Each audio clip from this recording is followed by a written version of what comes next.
Isang kilalang gang na Sige-Sige Sputnik. Saan nga ba nagsimula at kailan ito naitatag? Ating alamin at pag-usapan ang tunay na istorya sa likod ng maalamat na grupo na ito. Pero bago natin ipagpatuloy ang talakayan, ay maaari bang pakisubscribe ang channel na ito upang sa ganoon ay patuloy nyo na masubaybayan ang mga susunod na ilalabas ko pang mga video. Maraming salamat po. Ang Sige-Sige Sputnik ay isang Filipino street gang.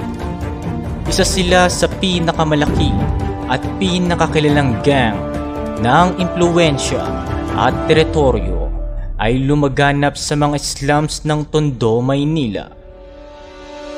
Isa sila sa mga gang na naroon sa mga pangunahing bilangguan sa Maynila, kabilang ang Manila City Jail at New Bilibid Prison.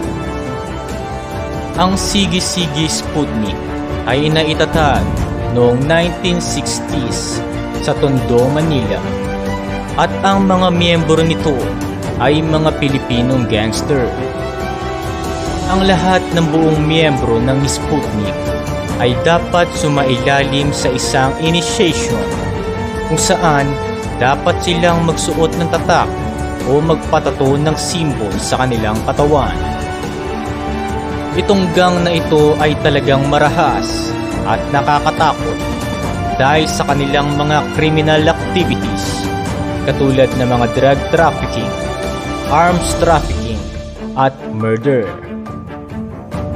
Pag ikaw ay sumali sa gang na ito, ay dapat mong malaman ang batas o ang 10 kautusan katulad ng mga bawal pumatay ng kapwa miyembro, bawal magtayo ng isa pang gang, bawal lang makasarili, bawal nakawan ng kapwa Sputnik, at dapat itago ang pinuno nito, at iba pa.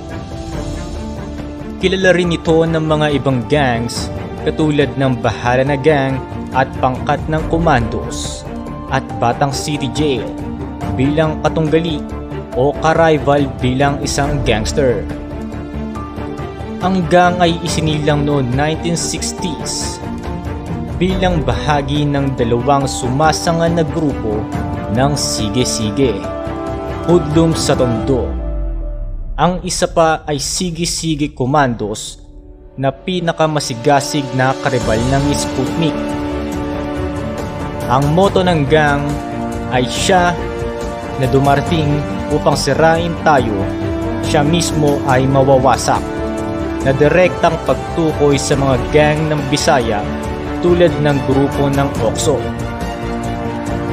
Ang samahan ng Sputnik ay hindi lamang nakakulong sa lugar ng Maynila, ngunit kilala ito sa buong Pilipinas.